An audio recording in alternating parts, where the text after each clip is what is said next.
Robert, I'm just going to let you illuminate and illustrate and educate all of those people, all those 8 words, and help people understand why this is a precursor to the future, or maybe it isn't. But I don't, you.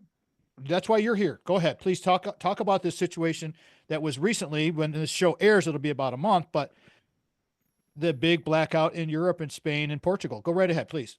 Sure. Well, April 28th was a Monday about midday. 55 million people in Spain and Portugal lost power. And now power since was restored within a day or two, but there's been a lot of finger pointing about what caused this. And it is, I think, very obvious now in the recent, in looking in the rear view mirror, looking at where it happened, why, and the timing, that Spain's overdependence on alternative energy, and in particular on solar, was a key contributing factor to the blackouts, to this blackout. And now, of course, that set off a whole challenge of people saying, "Oh, well, no, you can't. You're just anti-renewable.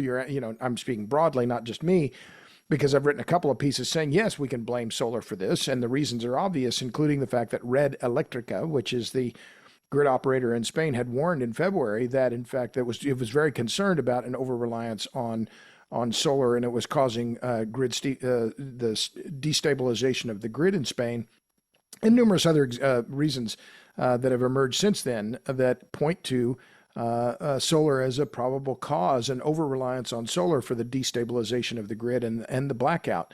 So this is a critical issue now. It's all in the news. And why is I'll just end with this, and that's the brief introduction. But why has there been so much effort to put the blame somewhere else? Like, oh, don't blame renewables. Well, because there's tens of billions of dollars at stake here.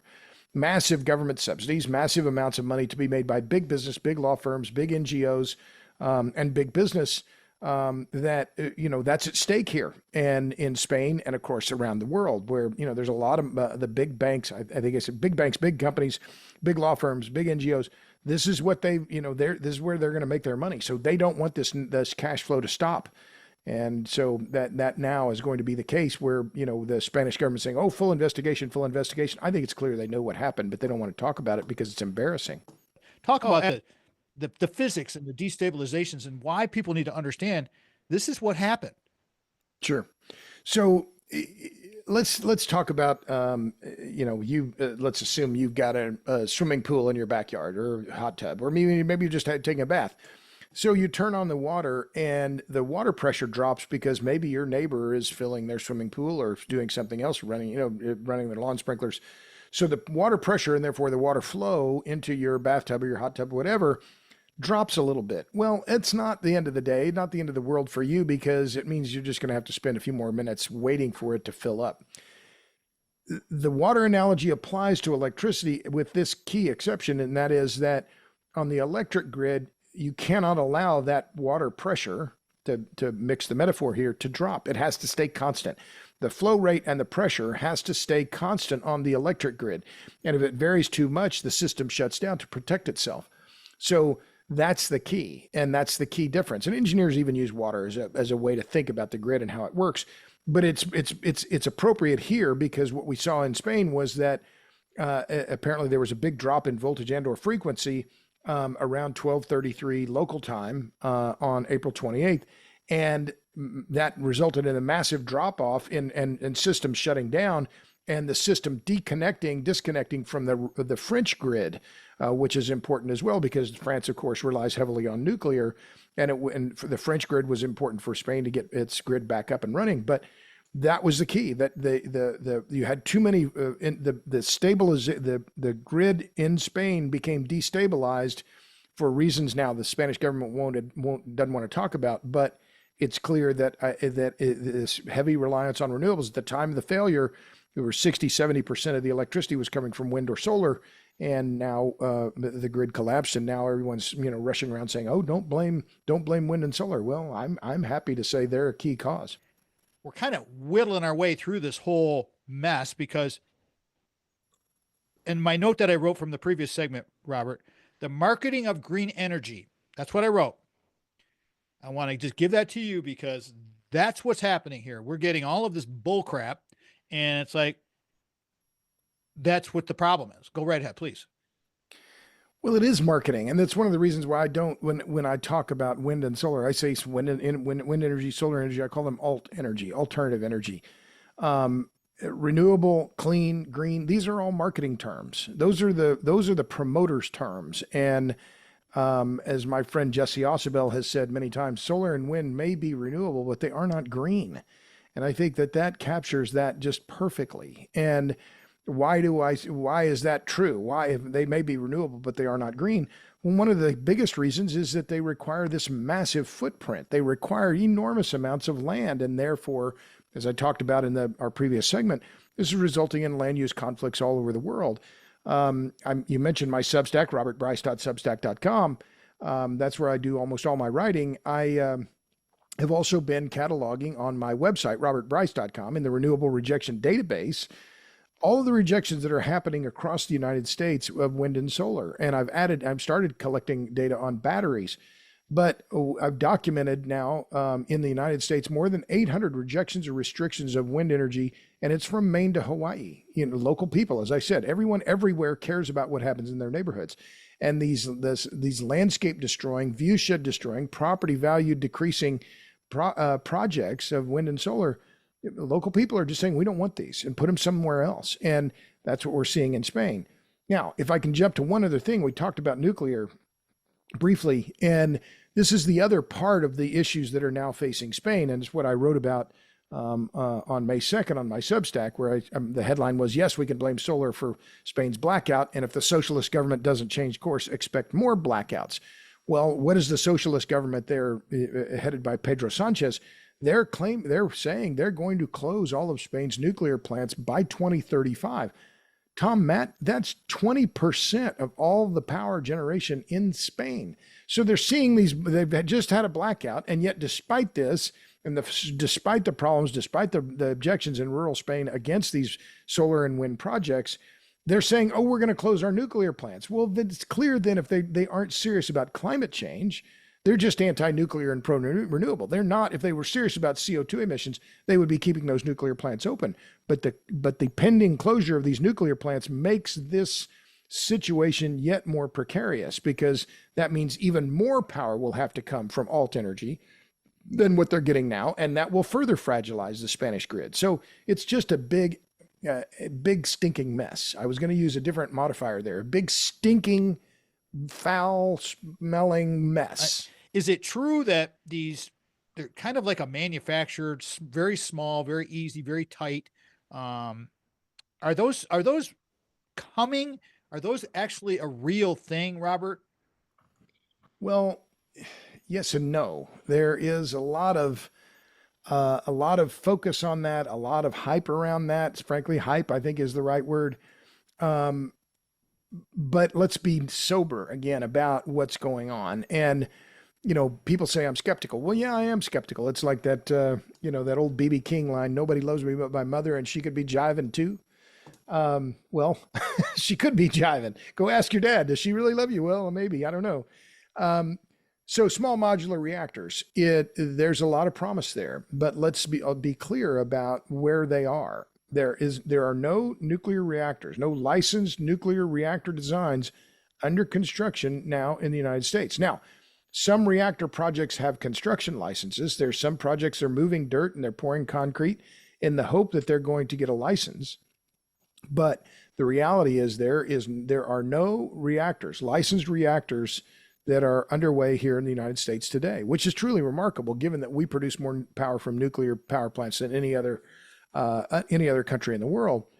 So SMRs, yes, they have a lot of potential, and I've been talking about them for a long time, but I'm also very skeptical about their ability to make a significant contribution to the U.S. electric grid in anything like the near term, and by that I mean the next 10 to 15 years.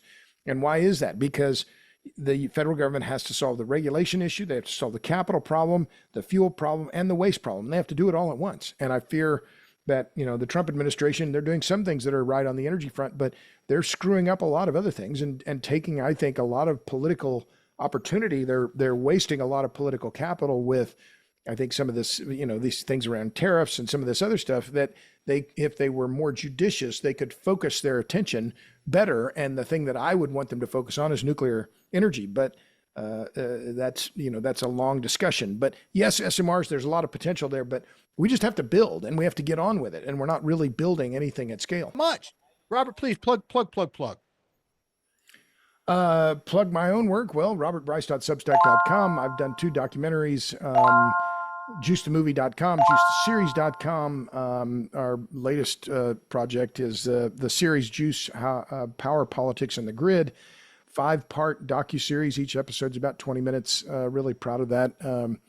My colleague Tyson Culver did a great job. We deal with land use conflicts. I've been talking about land use conflicts, particularly in Oklahoma, is where we focus a lot of our work because I'm proud native of Oklahoma.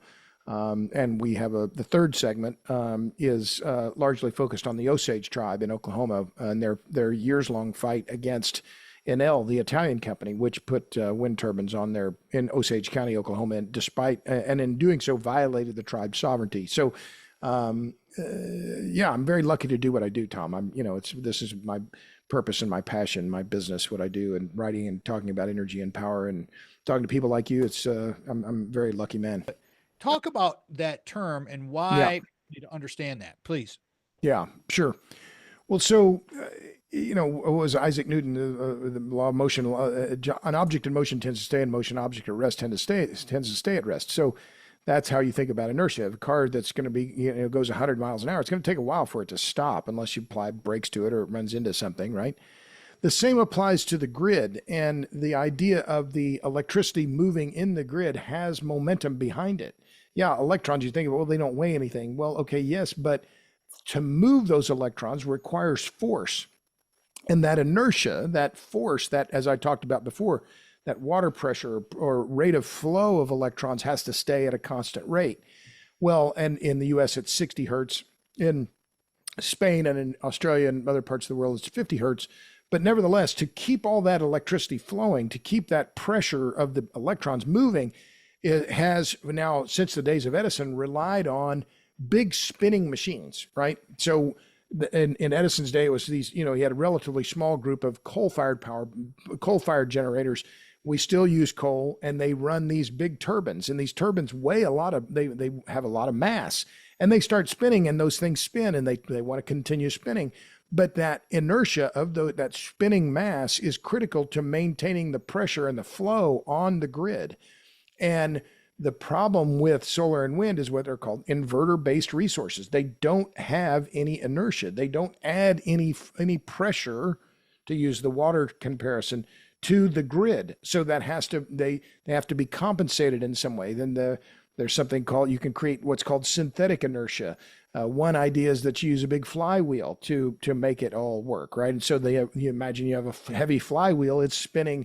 That ability of that heavy mass to ride through any changes or variations in flow or frequency, that has been key, and that has been what the grid has used for decades. Really since Edison, but now we're seeing this influx of these asynchronous generation or inverter-based resources. And they are undermining the stability of the grid because they don't contribute to the stability, if that makes sense. What happened in Texas? Isn't this similar to this situation in Spain and Portugal? Well, a couple of quick thoughts. One is that in Texas during Winter Storm Uri, now it's 4 years ago, we had a protracted blackout, or a protracted period of cold weather. It stayed here in Austin, and I'm pretty far south here in the U.S. It stayed below freezing for 6 days in a row. Well, I've lived in Austin for 40 years, and we've never seen anything like that. So when it gets that cold, the whole system gets stressed. And was there one cause of the blackout that across the state? No, there were multiple causes. Yes, we lost a lot of natural gas production. Why? Because some of the power plants were dependent on natural gas, and the power to some of the pumping stations for the natural gas plants they had their power cut off. So, multiple mistakes were made. But one of the points that I make is, the state, everybody brags about, oh, there's so much wind and solar in Texas. Yeah, that's fine. But when the chips were down and the Texas grid was on the verge of collapse, and it came very close to collapsing. And if it had, what calamity would have ensued? Um, Wind and solar were gone. They were nowhere to be found. They went to Cancun with Ted Cruz. They were gone, right? The sun wasn't shining, the wind wasn't blowing, and they were contributing nothing when the grid was on the precipice. So therein lies the what's the moral of the story? You cannot rely on these weather dependent inverter based resources to come to the rescue of the grid. You have to have spinning mass. You have to have traditional generation to make sure the system doesn't fall apart. Now, could batteries potentially step in? I'm coming around to the utility of batteries. It's taken me a while, but yes, batteries, maybe they could have changed the situation in Spain. We're putting a hell of a lot of batteries in place here in Texas and they can add to this voltage and frequency issue. So, I'm willing to be convinced, but the bottom line here, Tom, is that a couple of things. One is we take the availability of electricity and we assume the robustness and resilience of the electric grid. We just assume that and ignore it at our extreme peril.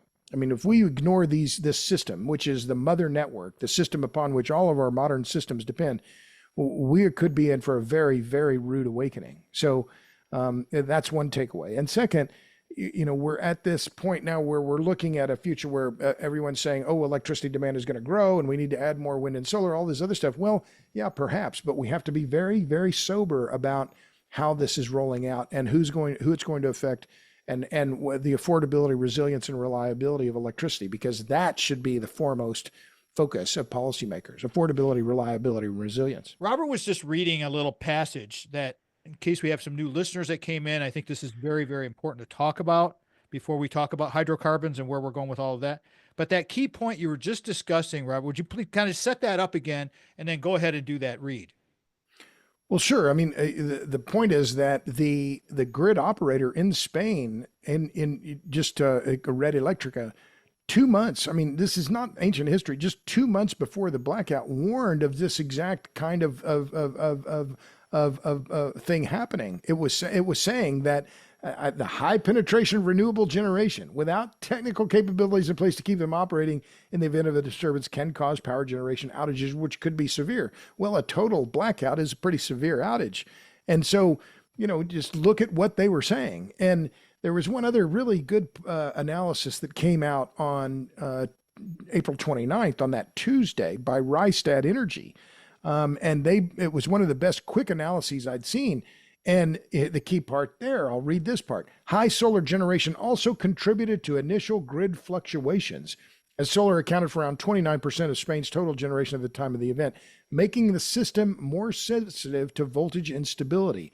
France's nuclear fleet, however, provided steady baseload generation throughout the event, giving it the ability to respond swiftly once interconnectors were re-engaged. So, super stable, baseload, reliable, zero carbon nuclear versus the intermittent, zero inertia, weather dependent solar generation in Spain. And here's Rystad, an independent analysis the day after. They call it right out. I mean, it's really very clear. Robert Bryce, our guest today. What's our takeaway? I need a minute takeaway and we're going to wrap this bad boy. How about be thankful for where we are? I mean, it's incredible. The United States, we have a lot of faults in this country, and we could spend hours talking about all the challenges facing us, including bad politics, bad representation, the swamp that is Washington, D.C. But for all of these faults, the United States is still an incredibly important and leading country. Do we live up to our promise? No, of course not. We have a lot of promise that is unmet, but it's still an incredible place to live, and I don't want to move anywhere else. And we're incredibly fortunate, in particular, to have the energy and power that we have at our disposal. Robert Bryce is the bomb. Love him so much. Called this one Spain drain. Alt energy. Be careful with the marketing that is out there with all of this, everybody. Keep an eye on things. Keep an eye on all of it. Be more educated. We're getting scammed.